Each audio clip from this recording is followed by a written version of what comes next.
Azalina dijangka ganti Nga sebagai timbalan speaker.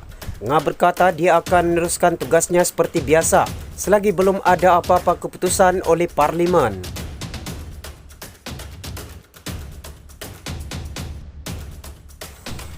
Kerajaan Perikatan Nasional PN akan mencalonkan anggota Parlimen Pengerang Azalina Othman Said untuk menggantikan Nga Koming sebagai timbalan yang dipertua Dewan Rakyat menurut laporan Sinchiu Daily.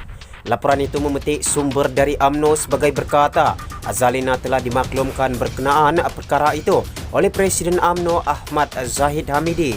Apabila Sinchiu Daily menghubungi Azalina untuk mengulas perkara itu, bekas menteri itu berkata masih awal untuk mengulasnya memandangkan jadual sidang Parlimen masih belum menentu. Laporan itu juga berkata kerajaan bagaimanapun tidak kelihatan akan menggantikan yang dipertua Dewan Rakyat Muhammad Arif Muhammad Yusof buat masa ini. Bekas Hakim Mahkamah Rayuan Arif dahulu merupakan anggota PAS sebelum menyertai amanah. Beliau keluar parti itu selepas menerima pelantikan sebagai yang dipertua Dewan Rakyat.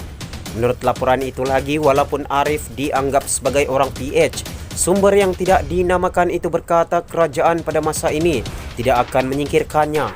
Bagaimanapun, sumber itu tidak menolak kemungkinan Arif barangkali tidak akan memegang jawatan itu sehingga tamat penggal ini.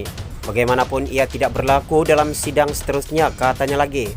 PN juga dilaporkan mahu mengekalkan anggota Parlimen Batu Pahat Muhammad Rashid Hasnon sebagai timbalan yang dipertua Dewan Rakyat. Rashid adalah antara anggota Parlimen PKR yang menyertai Bersatu yang kemudiannya keluar PH untuk membentuk kerajaan baru. Parlimen dijadual bersidang pada 18 Mei ini dengan antara perkara yang akan dilakukan adalah pembentangan rang undang-undang pembekalan tambahan untuk pakej ransangan ekonomi susulan wabak COVID-19.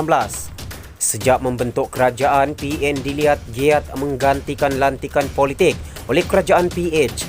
Apabila dihubungi Malaysia kini, Nga berkata dia akan meneruskan tugasnya selagi belum ada apa-apa keputusan baru oleh Parlimen. Dalam perkongsian berita yang lain, Nur Hisham tangguh dulu kebenaran operasi kedai gunting rambut. Ketua Pengarah Kesihatan itu berkata pihaknya setuju dengan perancangan, tapi dari segi pelaksanaan sepatutnya ditangguhkan sekurang-kurangnya 2 minggu.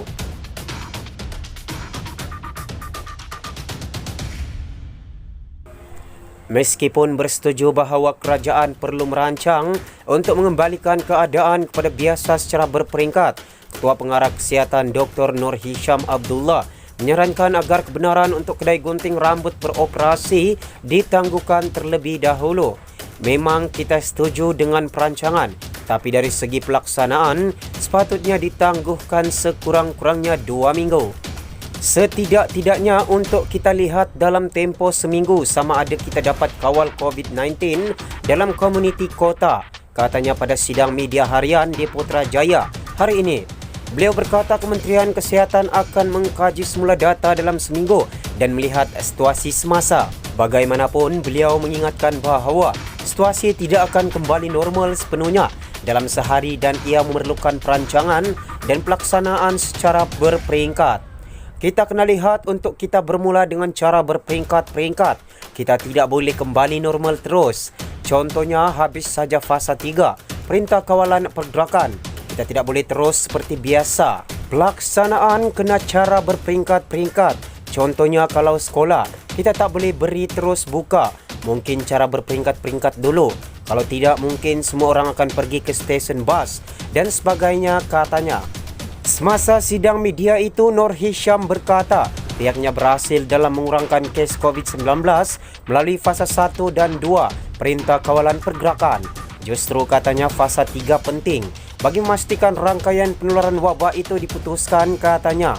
Konsepnya mudah, tinggal di rumah dan kurangkan jangkitan, katanya lagi. Dalam perkongsian berita yang terakhir, PKR tidak mampu tajak ahli parti buat video kritik kerajaan.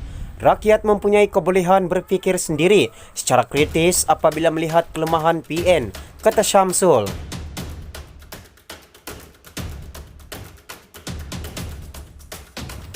PKR menafikan dakwaan yang parti itu mengajak rakyat Malaysia supaya menghasilkan video pendek bagi mengkritik kerajaan Perikatan Nasional PN seperti tular di media sosial. Ketua penerangannya Syamsul Iskandar Muhammad Akin berkata, parti itu tidak mempunyai keupayaan kewangan bagi memberi sagu hati kepada penghasilan video sebegitu.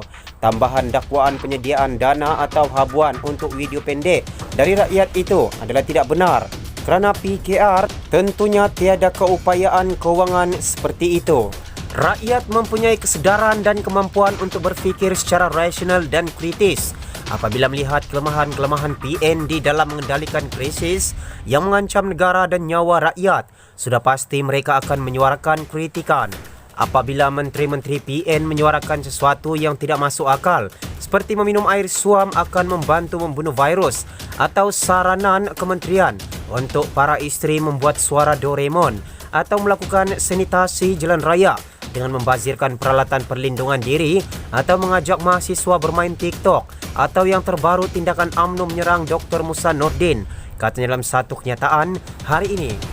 Free Malaysia Today semalam melaporkan dakwaan wujud usaha yang dikatakan didalangi PKR untuk menafikan sokongan orang ramai terhadap kerajaan, termasuk melalui video pendek yang menonjolkan kelemahan pentadbiran Perdana Menteri Muhyiddin Yassin. Portal itu juga mendakwa telah melihat mesej kumpulan PKR yang menyatakan bahawa organ berita parti itu telah mengambil inisiatif untuk menyelaraskan kempen video. Laporan itu juga memetik sumber parti yang tidak dinamakan mengenai insentif yang dikatakan telah ditawarkan sejak Februari untuk anggota parti yang secara aktif mengkritik kerajaan. Sementara itu, Syamsul berkata beliau yakin rakyat mempunyai kebijaksanaan untuk mengkritik tindakan-tindakan kerajaan yang memberi kesan negatif kepada kehidupan mereka. Justru saya menyeru PN untuk bersikap positif, menerima kritikan rakyat dengan hati dan minda terbuka. Cuba fahami kritikan-kritikan tersebut dan melakukan pembetulan-pembetulan perlu. Jangan menjadi terlalu sombong sehingga menganggap kerajaan tahu segala-galanya. Cobaan mengalihkan kritikan untuk menyerang saya dan PKR sudah pastinya adalah lebih malang kerana pada saat ini kita harus memfokuskan kepada ikhtiar membendung penularan wabak dan menyelamatkan negara, bukan bermain politik, katanya. Semua sumber berita dipetik dari Malaysia Kini Online. Terima kasih kerana anda menonton video ini sehingga ke penghujungnya. Terima kasih juga kerana anda tidak jemu-jemu menyokong perkembangan channel ini. Teruskan sokongan anda dengan mengongsikan video ini ke akaun media sosial anda. Dan jangan lupa untuk mengajak rakan anda untuk mensubscribe channel ini bagi mencapai sebanyak 50,000 jumlah subscriber menjelang hujung tahun ini. Terima kasih.